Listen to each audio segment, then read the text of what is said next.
Joining me today is one of OCE's rising Rocket League stars, Youvi Lunr Singh. Since 2019, Lunr has played for some of the region's top teams, most recently Team Power, racking up multiple wins including the RLCS 2025 Birmingham Major Regional in OCE Open 2. He's known for his consistency in clutch plays and fast becoming a name to watch out for, so let's dive straight into his story. So Lunr, welcome in. Thank you so much for being here. I appreciate That's all right. you. Thank you for having me. I'm keen. So what's first sparked your passion for Rocket League and how did you begin competing back in 2019? In general, Rocket League, before esports, my interest sparked from just one of my mates who played the game in like 2016 and told me, look, this is a cool game, you need to get on it. So I jumped on it back on my Xbox One. And it was, I kind of started enjoying it, and I started playing a bit more every day after school from 2016 to 18. Played it every day, honestly. And then hit 2019, I moved on to PC, from Xbox to PC, and I spoke with players who most people might know as Scarth and Kenny Salmon, who used to play professionally, but they now retired. And then they got me into the game. They saw my mechanics back then, which is what I was kind of known for back in the day. Not anymore. I'm too old for that, but that's what kind of got the attention of some of the newer, better players, and that's where I just started to grow. You've been part of quite a few OCE teams, more recently Scrimsworld and Power. How have these transitions or shaped your growth as a player? Every team I've joined, it's been mostly the same kind of roster, a few different rosters, but mostly the big change in all of them is a new coach. So every new team, obviously new environment when it comes to being in a different team environment, even with like your organization, but mostly the players and the coaches. Each coach has given me like a different perspective on the game and how to kind of understand and get a better understanding of the game. So I feel like I've just learned so many different perspectives of the game that I feel like I have a very deep understanding from all these different coaches. So it's helped me kind of have a diverse kind of strategy, play style, understand how to communicate in a team environment better, and just be adaptive, I guess. So throughout the interview, I'm going to be asking you some random questions. It might put you off a little bit, but here's the first one. Okay, I'm ready. If you could replace one Rocket League boost sound with anything, what would you choose? Boost sound? Oh, what? I have no idea.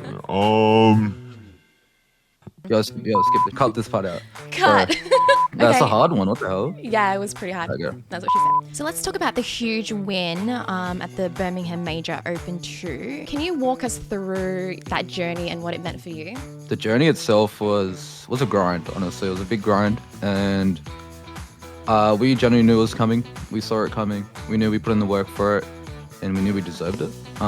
We put a lot of work in grinding, in coaching. Like, we were being coached every second day minimum, whether that was individual coaching where we'd have one-on-one coaching with our team, whether it was one-on-one coaching with our coach, or team coaching with our coach, or even honestly, so much coaching went into it, and so much refining, understanding, watching replays, learning other teams' strategies, whether it's local teams or international teams.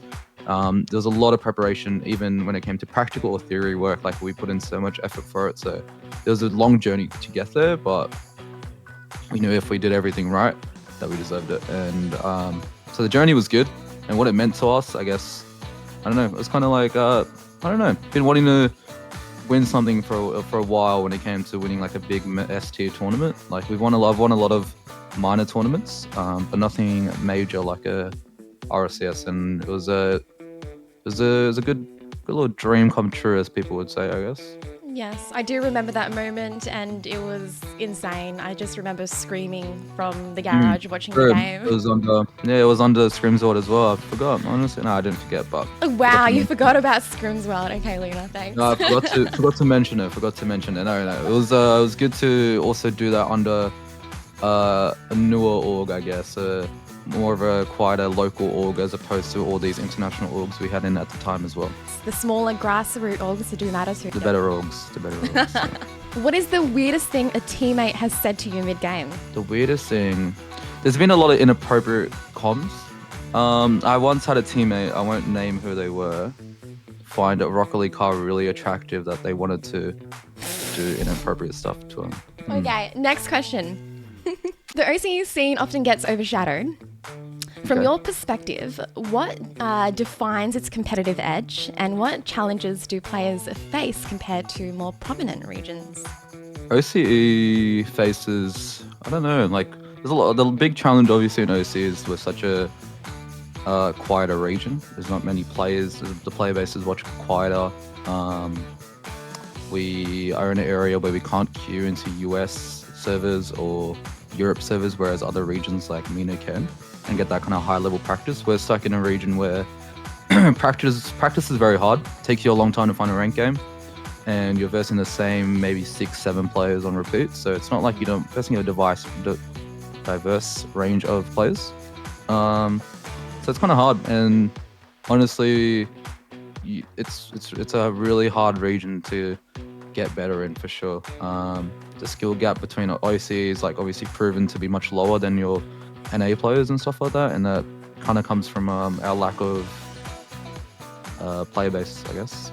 How does it feel to play on, a large stage with lots of people watching you, particularly, the RLCS Winter Open and obviously the regional win that you had with Scrims World? All eyes were on the team. How does that feel, playing under pressure? Pressure, actually kind of motivates me a little bit. It's obviously it still gives me nerves, but what I learned from my coach, Adam Baguette, was to use that nerve, use that energy as positive energy, and use that to kind of fuel you and make you, be confident and just play the best Rocket League you can. And that's what I did. Honestly, that's what we kind of did.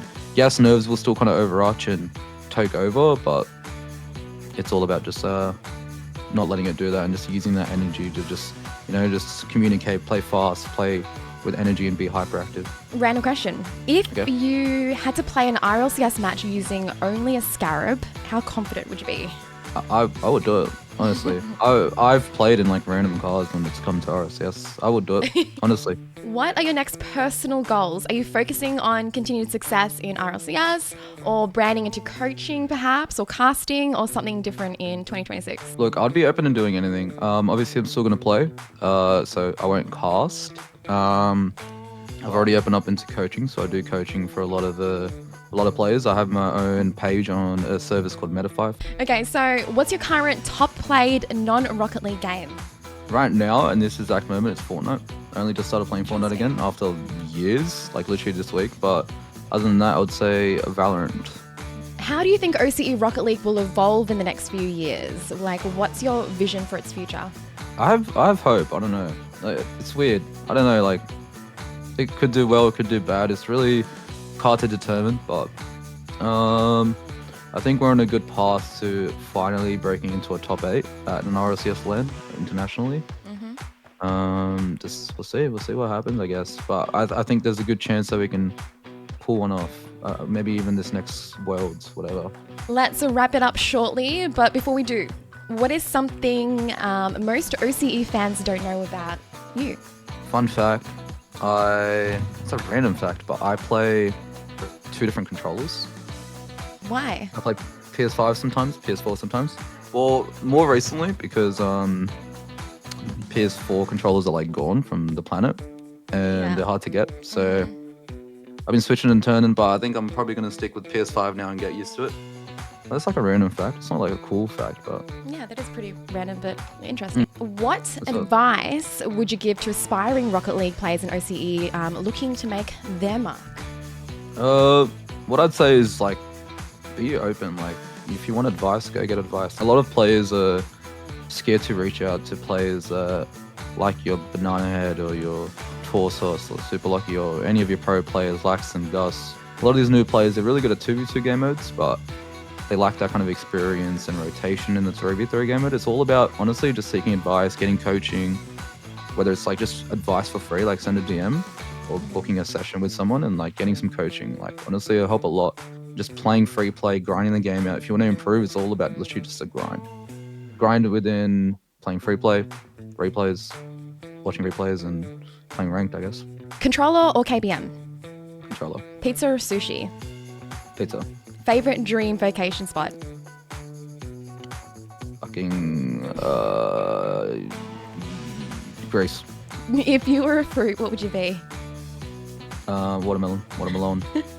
If you had to survive a zombie apocalypse using only items from your desk, what would your game plan be? Items from my desk? Yeah. I would take... I don't know. Fuck, I've got nothing here. I've got nothing to take. The desk itself.